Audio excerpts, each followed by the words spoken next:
Hello, I'm Benny Westside, and today I want to do a deep dive into the full A-Force team. That's gonna include the 5 new absolute characters and the 5 older characters that we already have. The older characters have a lot of team-wide callouts in their kits, and I think that opens us up for nice hybridization options. So I wanted to just go over all of that and bounce ideas with you basically for different synergies. All right, I'll post this graphic on Instagram, and I'll put it in. I'll put the link down below. But right now, let's get into it. Ms. Marvel's kit we looked at yesterday, but to go over some highlights, she's a very potent support and protection character for the team. Uh, a lot of it happens on her passive. She's almost always charged, and whenever she's hit while she's charged, she'll be taunting. Whenever she's hit, she's gonna heal the whole team, do a cleanse, flip debuffs. Um, so she's doing a lot just by standing there, and for that she's going to need a lot of health. Oh, bye. All right. All the other cool things she does is whenever an enemy dies, she's going to be applying safeguard and immunity to the team.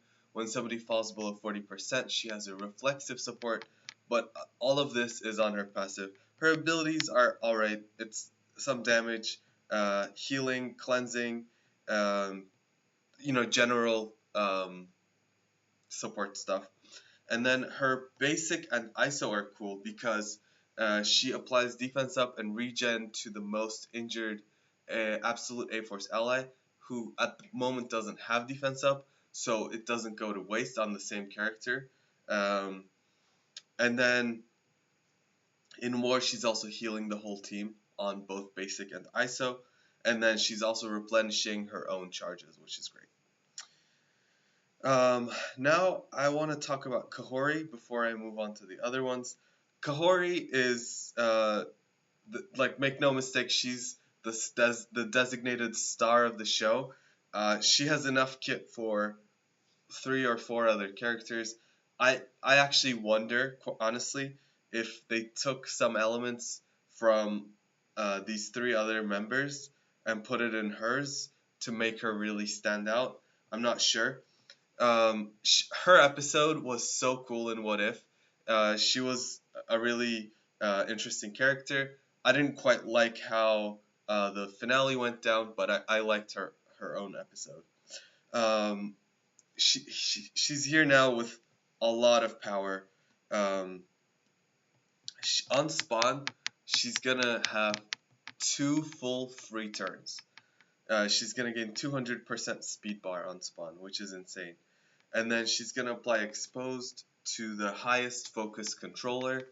The null boss cannot gain exposed, but null's a controller. Like in the meta, who's a controller? Shadow King's a controller. I mean, there's so many.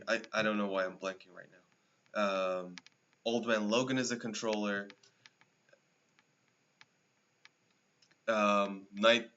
North Star is a controller, so them having exposed means they can't gain. Or actually, let's get into it. So she prevents a lot of things for enemies with exposed. In any game mode, she'll reduce their revive chance.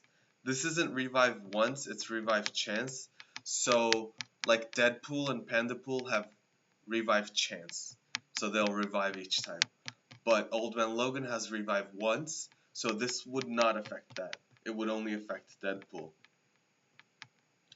And then in war specifically, if she has 4 or more absolute Air Force allies, she'll prevent speed bar gain for enemies with exposed.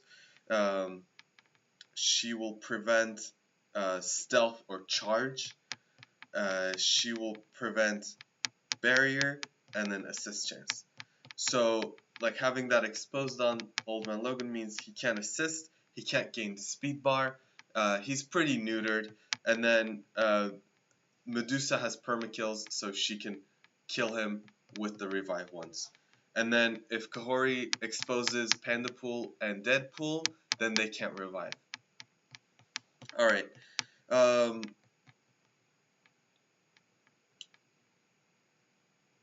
So like those are the key elements on her passive. On her ultimate, she does a conal attack, pure piercing. It's defense down, heal block, disrupted, and trauma. And then she gains a full turn from that. 100% speed bar. Her special attacks all enemies, clears all barrier, has drain, rebalances the health of the whole team, and then applies exposed to the team. She flips buffs on everybody, applies offense down, heal block, bleed, trauma, just a bunch of debuffs. She's super powerful. Alright, now let's look at her basic. This basic is like a whole ultimate, right? She attacks for piercing, drain, and percent damage. Null, she's coming for you. She flips 2 buffs, and then in war instead she flips all buffs. If they already have exposed, she's going to apply blind. If they don't have any buffs, so in war she would flip all the buffs and then try this. Or outside of war she'll flip 2, and if that's enough, she will apply exposed. She will apply +1 charged to the chargeable absolute A-Force ally with the most health. So that's a toss-up between Wasp and Ms. Marvel. And then she's going to prolong the duration of all buffs on self by 1. The ISO attack is the exact same, except when she hits, or when she's mind controlled to hit an absolute Air Force ally, she doesn't do, she does less damage, doesn't expose, doesn't do any debuffs, doesn't flip, so it's a neutered mind control. Just having exposed on a character's basic, I think, is already pretty insane. When exposed came out, what, a couple months ago? Actually, no. Vol came out a year ago, right? Time flies, man. Alright. But anyway, I think having it on her basic is really cool. And I know Vol does it. There's characters, but like that was tied to specific game modes. Anyway, she's very potent, very impactful. Just putting expose on characters and preventing all of this from happening to them is really big. Let me zoom out a little bit so you can see. So she's a controller through and through. Yeah, she's gonna be very powerful. Now let's look at the other 3 members. These characters honestly are mostly just raw damage. When we look at Medusa, her passive is different. Her passive has very specific callouts, and like beyond that, she is damage. So she prevents enemies to spawn with evade or death proof. This is nice. It's not like huge, but it is nice into some teams. For example, like Nightcrawler applies evade to X-Men on spawn, right? So even that little thing, that's nice that she prevents that. And that's all she does outside of war. In war, she prevents enemies to spawn with defense up or speed up. I think the speed up is very, very important. So, like POV, Classic A-Force, Nightcrawler again, of course. I don't know. There's so many big teams that have speed up on spawn. I'm getting a little sick, so I'm more woozy than I would have liked. And in war, Protector and Blaster enemies cannot spawn with charge. Let's see who that applies to. Protector with charge.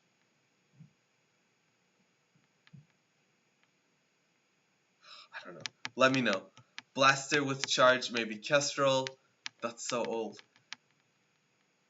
Wasp. Photon. I am so blanking. And then okay, this next line is a very specific call out. In war, protect your enemies cannot spawn with safeguard. That is gladiator. I feel like this is getting lazy, just calling out specific characters like this rather than finding clever ways, but it is what it is.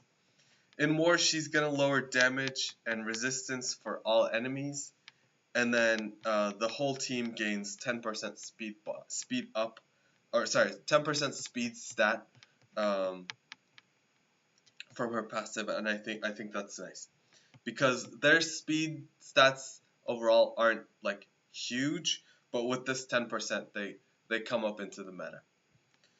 All right, her abilities, her special is a primary single target damage. It gets 60% crit chance, and then if she has 3 absolute allies or a Black Bolt ally, it also gets 60% crit damage. It is a permakill, and it ignores defense up, is unblockable, undodgeable. It's a pretty huge ability. It's screaming for her to be a raider. That way you have 100% crit chance and then 200% total crit damage, and that's really big. The ultimate is quite similar, except she attacks primary and adjacent, and then it gets extra damage per buff and debuff on the primary target, and then it also has the crit chance, crit damage call out from the special, and then it's also a permakill, ignores defense up, unblockable, undodgeable. So she's raw damage. Her basic is um, a, a single target double hit, and then she also uh, does less damage to A Force ally, absolute A Force allies when she's mind controlled. She's mostly like damage and then passive. The passive is like very specific callouts. Yeah, I said I don't like it. Let's just leave it.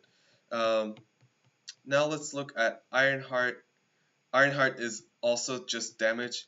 On spawn, she's gonna apply defense up to the team. Her ultimate attacks all enemies and then applies defense down. Um, it gets extra focus, does more damage if she has A-Force, absolute A-Force allies. Her special attacks primary and adjacent. It's a 20% rewind and applies ability block. This is a nice ability. These effects are also not tied to war, so that's nice. And then this is cool. Her basic calls an assist from Kahhori, which means you get the benefits of all of her ISO attack. Now finally, let's look at Wasp. Wasp also just pure damage. Um, Ultimate is an AoE, attacks everybody, huge damage. Special is a quadruple hit now, and then it's a stun. And then if she has 3 or more A-Force allies, it's also a rewind. This is a single target attack. And then her basic is attack one character and then chain. What's interesting is she has 25% innate dodge chance. They changed her charge mechanic. It used to be where she would only apply stun on her special if she had charge. Now they took that away. They made it where the charge gives her additional dodge chance. So outside of war, she only gets 1 charged. She could get more from Kahhori if she ends up being the higher health character. And per charge, she gets 10%. In war, she spawns with 3 charges, and she gets 25% per charge, which means she has 100% dodge chance on spawn. And then she loses her charges as she gets hit. I think this is a cool mechanic. I can see her getting very annoying. And keep in mind, while the classic A-Force team was strictly war offense, this team has general war callouts, no war offense or defense callouts anywhere. So I can see them being a menace on defense, honestly. All right, now I want to get to some theory crafting. We're gonna talk about the older characters and discuss what they can bring to the team. First and foremost, what excites me most is Nico Minoru on War Offense on Spawn. She's gonna apply speed up to self and all A-Force allies. This is really cool.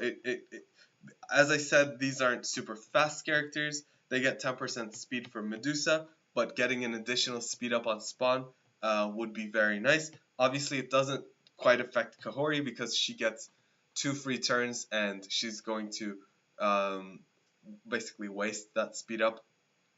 But regardless, for the other members, it's really big. One thing before we get into the call out, the uh, hybridization, uh, Kahhori, uh, her exposed preventing speed bar gain is tied to her having 4 absolute A-Force allies. So to do that, you need the full new team. But in a matchup where you don't care about that, where you're not going into a team that does speed bar gain or where it's not as important, then you can do the hybridization. But if you're trying to go into Old Man Logan and prevent him from gaining speed bar, I think you have to use the full team. Then again, we might find ways where that's not the case. I don't know. I haven't had a chance to test it. All right, so that's very huge from Nico. I think that's like the biggest spark in my head. As we go in further, Nico also applies Safeguard Immunity and Death Proof to the highest health A-Force ally on spawn, which I'm gonna guess the highest health is going to be Ms. Marvel because she's a support and a protector. They have to give her big health stat, so I think it's gonna be her. And because she's gonna be taunting, having Safeguard Immunity and Death Proof, as well as the defense up that she's gonna have, is going to make sure she's like this insane tank. As you know, Nico has sorry, Nico has. I just noticed that I put a 0 here instead of an O. Nico has the thing with JJ where when a debuff is applied, she gives speed bar to JJ, and in war she has a 75% chance of giving energy as well. So JJ can do her thing. We're gonna get to JJ. That's big. All of these old characters give 10% max health to the team. And then on turn, she's gonna heal all A-Force allies for 5%. It's no big deal, but it's something. And then she's gonna clear 2 debuffs. And then on her basic, she's going to clear, heal block, and stun from the ally with the highest damage. Now, again, we don't know who this is, who's gonna have the highest damage stat. I want to hope it's Kahhori, which would mean she would clear stun from Kahhori, and then also call her for an assist, which means again you get the benefits from this basic attack. And then if it's Ms. Marvel, we get a lot of benefits from there as well.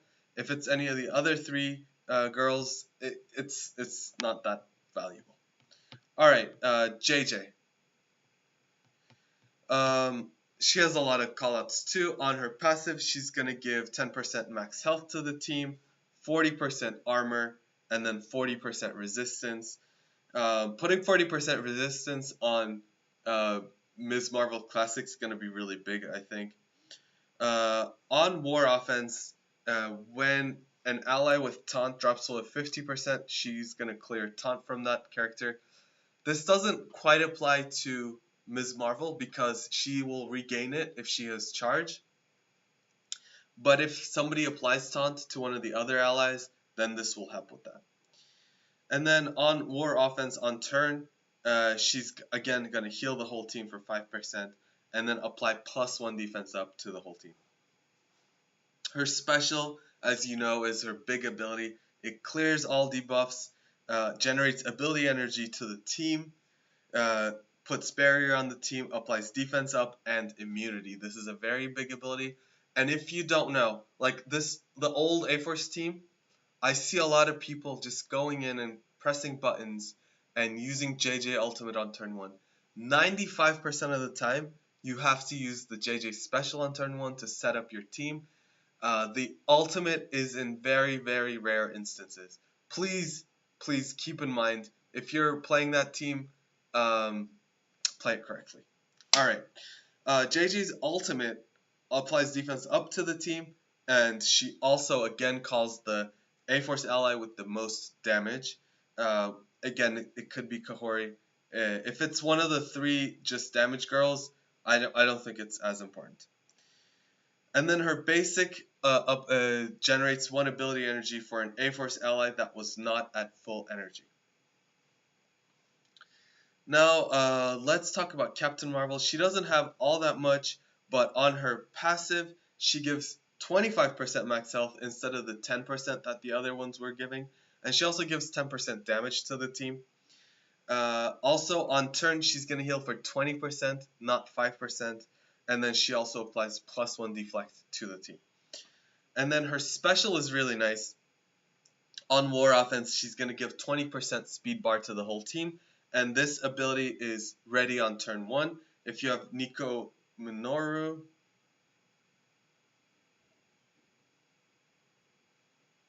hello?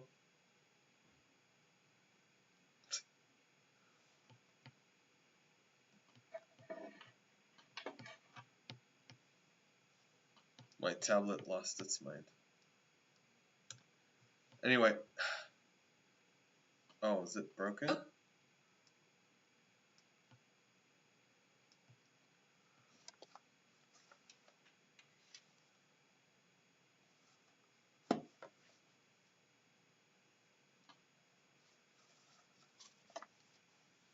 Alright. Let's do this. I can't show it anymore, but I'll look at it myself.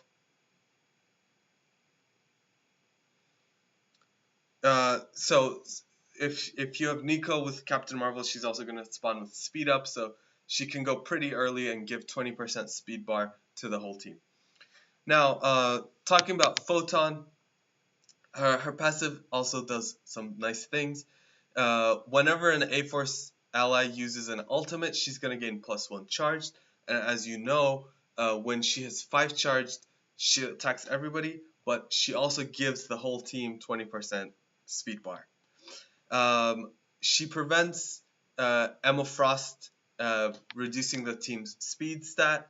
And then on war offense, until Photon takes a turn, A-Force allies cannot be rewound. Also on war offense, on turn, she's going to heal the whole team for 5% of her max health. Her ultimate applies defense up for 2 turns to the whole team, speed up for 2 turns to the whole team, and then generates 1 ability energy to the whole team. And then her special heals all A-Force allies for 30% on war offense. Finally, we have Spider-Woman. Maybe she's the least flashy, but she also has some cool things. On spawn, she's going to apply defense up to the team. So that overlaps with Ironheart, but maybe you're dropping Ironheart for her. So she gives defense up to the team. On war offense, on spawn, if she has 3 or more A-Force allies, she applies offense down to the whole enemy team for 2 turns. That's big. She gives the team 10% max health. And then on war offense, she gives the team 10,000% resistance against offense down, which is nice. On turn, she's going to heal the team for 5%. And then the part that excites me the most, on turn, she's going to apply a +1 immunity and +1 offense up to all A-Force allies. Obviously, there's a lot here. I can definitely see hybrids. Probably what I would think might be you drop Ironheart and Wasp for maybe Nico and JJ, or Nico and Photon, Nico and Captain Marvel. I think there's different options, but I do think the full 5 is probably the best case for most situations, especially because of the new stats, the new stat meta. Like it doesn't compare. I don't know if you've noticed over the past few months, I've been noticing that just like old characters cannot hang anymore. Are um, they're falling off really badly. The, I don't know if it was a good thing or a bad thing that they did this with the stats. Um, like a fully maxed old character just cannot compete with a fully maxed new character. Maybe they were banking on us not unlocking the new characters fast, but we're facing them, so I definitely feel it. But in terms of some of these control effects, I think there are opportunities. As I said, the most valuable that I see is the speed up on spawn. If you do that though, you probably aren't running a second A4 team. I think like that speed up on spawn is kind of what does carry the team currently. The old five that we have currently. Um, so um, taking that away means you don't run two teams. There might be a case where we figure out two teams, or there might be a situation where we take Nico, put her here, put one of the old ones and Photon, and run them with secret defenders. Um, as you know, several of the callouts to A Force uh, on their kits, several of their A-Force callouts also include secret defenders. For example, Captain Marvel's gonna give speed bar to all secret defenders. Spider-Woman's gonna give offense to up and immunity to all secret defenders. So there's some of this in there as well. So maybe like this middle. So we have secret defenders, we have absolute A-Force, and then we have the old 5 A-Force that we had. We might just like put some here, put some there, and then just have nothing here. That might be the case and have two strong teams. We'll play around with it. But as I said, to have Kahhori prevent speed bar, you're going to need um, the full 5 new characters. One of the things is Ms. Marvel Classic relies a lot on her charges. There's currently two characters that there's two characters that prevent charges. That's North Star and um, Old Man Logan. Sorry. Um, so we're gonna have to find ways of um, getting around that. Um, one might be where, because Kahhori goes very, very fast, maybe she kills North Star uh, off the bat. She gets 2 turns for free, so maybe she kills him, and then Ms. Marvel can start getting charges. And then with Logan, he prevents the highest damage chargeable from getting charges. Uh, so maybe Wasp's damage is higher than Ms. Marvel, and that gets around that. So I don't know. We have to see. We haven't seen the actual stats. We just saw the kit PDFs. So we'll find that out and see how to play those teams. I'm sure that this team can beat North Star's team, which is Alpha Flight. I'd be very surprised if they couldn't. Um, maybe like Alpha Flight with Mephisto or Odin or something like that, they would struggle with. But beyond that, I think they'll be able to beat it. We'll just have to see how that works out. Maybe in that matchup, we do drop Ms. Marvel and put in Nico or something like that. So there might be different options. All right, I've been going on for half an hour. That's more than plenty. What synergies are you excited for? Let me know your thoughts. Thank you for discussing A-Force with me. I hope to see you in the next one.